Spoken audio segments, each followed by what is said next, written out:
Hi all, today I'm really excited, and the reason is that after months of work I'm finally able to introduce you to Magnetism, my new contact sample library.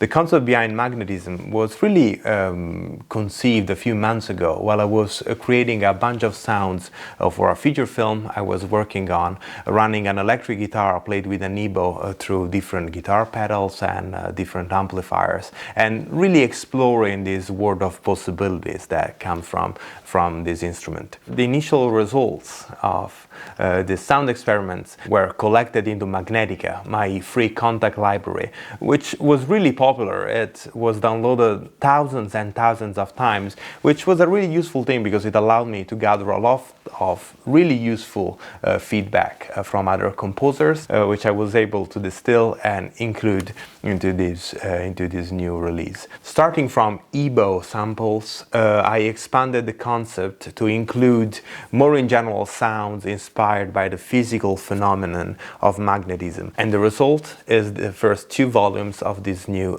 sample library. I designed Magnetism so that each volume, each library installment can focus on a specific type of texture, and it features 2 layers. The first one, main, will be the primary sound sources, whereas the second layer focuses on creating textural interest to the top end. Today we're releasing the first 2 volumes. The first one, named Magnetism Plus, will focus on brighter sounds, perfect to create your ethereal and angelic soundscape, whereas the second one, called Magnetism Minus, will focus on darker, more experimental and distorted textures. The sound sources ranges from electric guitars and basses, a lot of Fender and Gibson models run through different pedals and a good collection of guitar amplifiers, and play both through an EBO and with more traditional techniques, but also a number of analog and digital synthesizers, my modular synth.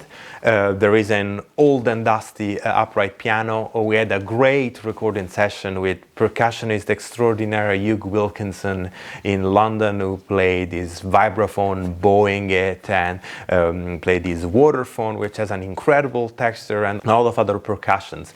There is a kalimba, handpan. There is a bunch of environmental recordings that I collected on the Hebrides Island, and on top of that there are also 10 sound sources per volume. They use the wavetable engine in Contact 6. Now I want to give you a short overview of how the main user interface works, and after that we're gonna have a walkthrough of every single volume. Okay, welcome back. As I said, we're now going through the sound, although I suppose we could play a little bit.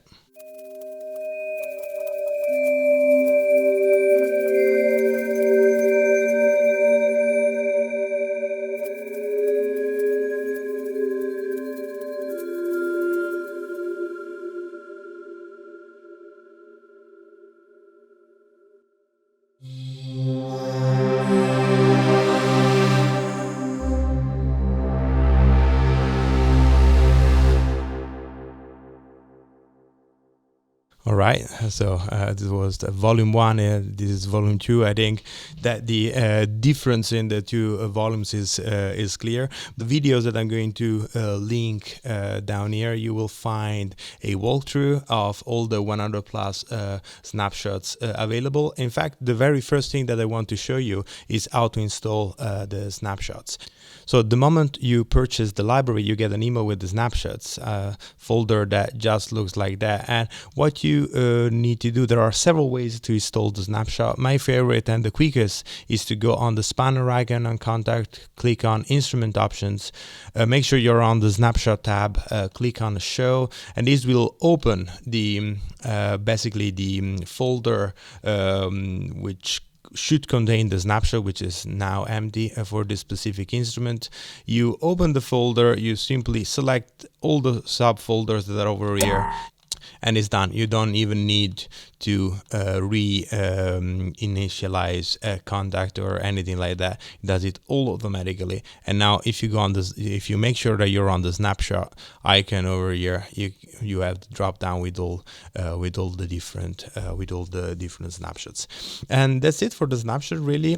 So here's the interface. I think is pretty straightforward. It doesn't require a lot of explanation, but let's just go through it very quickly. So you have this main knob over here, which basically distorts and processes the sounds in weird and hopefully interesting ways.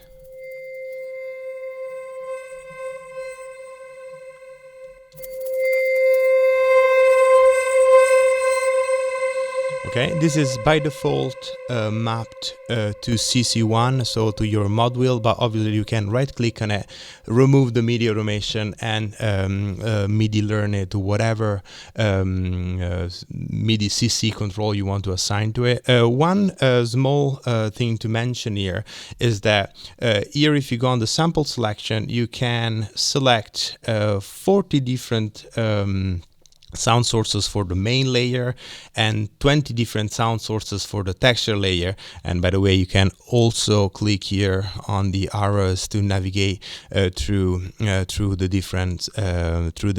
different samples. Here, if you go on Vol.II, is exactly identical. You can do exactly the same thing. But one thing to mention over here is that the last 10 texture layers for both volumes are wavetables, which basically means that they use the wavetable engine inside Kontakt.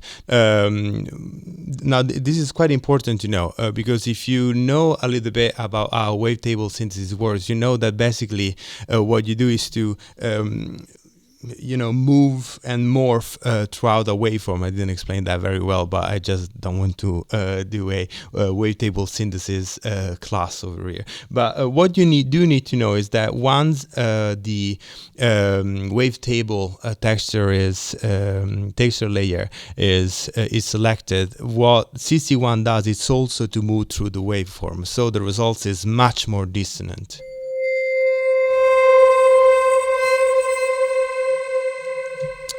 Okay, back to the interface. You have 4 main sub-menus with different effects. You have your delay with 5 different modes. This is the replica delay in Kontakt native instrument replica. You have 3 different distortion, a distortion, a screamer, and a lo-fi, which destroy the sounds quite a bit. You have a reverb with a selection of impulse responses and a filter, and 2 different filters with a formant and low-pass filter. This should be all pretty straightforward. There is a switch to turn on and off tape saturation, which warms the sound quite a bit, warms the sounds up quite a bit, as opposed to. Okay, and gives it a bit more warmth. And what else? Well, you have a pretty basic mixer for the 2 channels of the main and texture layer, ADSR curves for both layer, although on the texture layer I did add a little high pass filter. The reason is that the point of the texture layer is to add spark to the top end. And I basically wanted to add this so that you can have a little bit more control and you can avoid building up in the low end. You have 2 separate LFOs with 4 different shapes per layer, and this is pretty much it.